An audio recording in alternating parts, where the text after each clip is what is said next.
നിങ്ങളും ഇങ്ങനെയാണോ? നിങ്ങളും ഇങ്ങനെയാണോ? ഇപ്പൊ ഓഫീസിലെ പണിയൊന്നും തീരുന്നില്ലല്ലോ. ഈ ഓഫീസ് വഴി ആയതുകൊണ്ട് പണിയെല്ലാം വീട്ടിൽ നിന്ന് നിനക്ക് ചെയ്യാലോ. അയ്യോ എന്റെ ശരിയേച്ചി, 2 ദിവസമായി എന്റെ മോന് ഭയങ്കര പനിയായിരുന്നു. ഡോക്ടറെ കാണിച്ചില്ലേ എന്നിട്ട്? നമ്മളെ ഇവിടുത്തെ പ്രിയ ഡോക്ടറെ കാണിച്ചു. ആന്റിബയോട്ടിക്കും തന്നു. 2 ദിവസം കുടിച്ച് കുറഞ്ഞപ്പോ ഞാൻ പിന്നെ നിർത്തി. ആന്റിബയോട്ടിക്കിന്റെ കാര്യം പറഞ്ഞപ്പോഴാണ് ഞാൻ ഓർത്തെ. 5 ദിവസത്തേക്ക് എനിക്ക് ആന്റിബയോട്ടിക് തന്നിട്ടുണ്ടായിരുന്നു. 2 ദിവസത്തേക്ക് കഴിച്ചു, പിന്നെ മറന്നുപോയി. ഇനിയിപ്പോ കഴിച്ചു തുടങ്ങണം. ഡോക്ടർ നിർദ്ദേശിച്ച ആന്റിബയോട്ടിക്കുകൾ നിർദ്ദേശിച്ച അളവിലും കൃത്യമായ സമയത്തും കഴിച്ചു എന്ന് ഉറപ്പുവരുത്തുക. നല്ലോണം ശ്വാസം വലിച്ചേ. അല്ല ഡോക്ടറെ, ഇതെന്നാ ഡോക്ടർ ഇന്നത് പൊടിമരുന്ന് എഴുതാഞ്ഞിനി?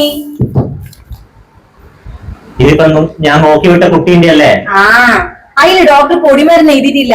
ആ പൊടിമരുന്ന് കൊടുത്താലേ അതിന് മാറൂലൂ. അതിന്റെ ആവശ്യമില്ല. എന്തിനാണ് ഡോക്ടറെ എപ്പോ അതിന് വന്നാൽ ഈ പൊടിമരുന്നാ കൊടുക്കല്? എന്നാലേ മാറൂലൂ. ഒന്ന് എഴുത് ഡോക്ടറെ. നമ്മളെല്ലാവരും ഒരിക്കലെങ്കിലും ആന്റിബയോട്ടിക്സ് എടുത്തിട്ടുണ്ടാവും. ആന്റിബയോട്ടിക്സുകൾക്ക് ജീവൻ രക്ഷിക്കാൻ കഴിയും, എന്നാൽ ഡോക്ടറുടെ നിർദ്ദേശപ്രകാരം ഇല്ലാതെ അവ ഉത്തമമല്ല. പിന്നെ അതുപോലെ വൈറസ് മൂലമുള്ള അണുബാധകൾക്ക് നേരെ ആന്റിബയോട്ടിക്സ് ഫലപ്രദമല്ല. അതിനാൽ രോഗശമനം ലഭിക്കുകയുമില്ല. സമയം കുറെ ആയല്ലോ അല്ലെ? നമുക്കിനി ചോറ് കഴിക്കാൻ തോന്നും. നമുക്ക് ഒരാൾ വിളിക്കേണ്ട ആവശ്യമുണ്ട്. അയ്യോ അതെന്താ ഗുളിക? ഞാൻ 2-3 ദിവസമായി ആന്റിബയോട്ടിക് കഴിച്ചോണ്ടിരിക്കുന്നു. ഇനി ഇത്രയേ കഴിക്കണ്ടെന്ന് തോന്നുന്നു അല്ലെ? ഇനി മതി.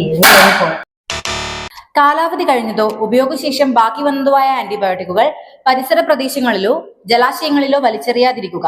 പകരം അടുത്തുള്ള ആശുപത്രിയിലോ മെഡിക്കൽ ഷോപ്പിലോ ഏൽപ്പിക്കുക. ഞാൻ നാളെ ലീവാണ്. മാഡത്തിനോടൊന്ന് പറയണം കേട്ടാ.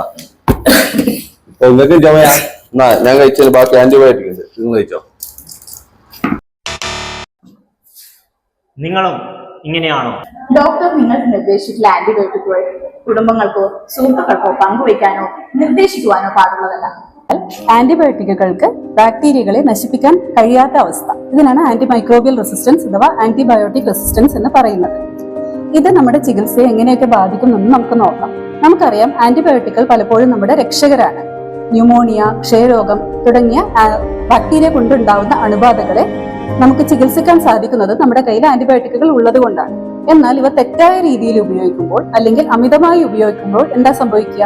ബാക്ടീരിയ അതിനെതിരെ അതിജീവിച്ച് ശക്തമായി മാറുന്നു. അതാണ് ആന്റിമൈക്രോബിയൽ റെസിസ്റ്റൻസ് അഥവാ ആന്റിബയോട്ടിക് റെസിസ്റ്റൻസ്.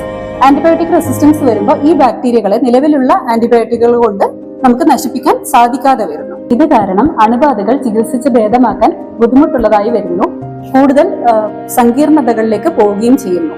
ഈവൻ ചെറിയ അണുബാധകൾ കൊണ്ട് തന്നെ മനുഷ്യജീവനെ തന്നെ ഭീഷണി നേരിടുന്നു.